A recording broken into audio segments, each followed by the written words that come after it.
Hello साथीहरू, के छ खबर? सबैजना सन्चै हुनुहुन्छ होला। म पनि सन्चै छु साथीहरू। अब हिजो चाहिँ मैले एउटा के भन्छन्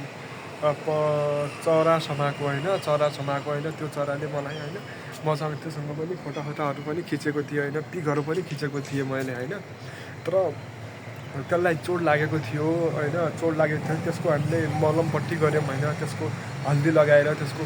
खुट्टामा उपचार गऱ्यौँ उपचार गरिसकेपछि एकछिनपछि त्यसलाई छोड्यो त्यो उडेर गयो त्योसँग हामीले फोटो पनि खिच्यौँ र म यो भन्न चाहन्छु कि अब सेवा नै धर्म हो सबैसँग सेवा गर्नुपर्छ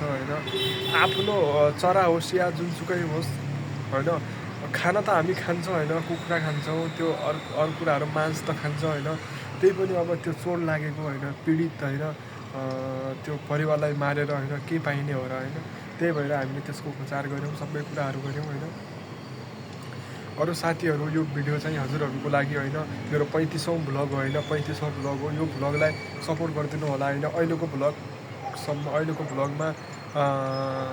राम्रो कमेन्ट भ्युज आएको छैन तर यो भ्लगमा राम्रो भ्युज कमेन्ट आउनेछ भन्ने मैले आशा लिएको छु म रेगुलर कन्टेन्ट हाल्नेछु साथीहरू सपोर्ट गरिदिनु होला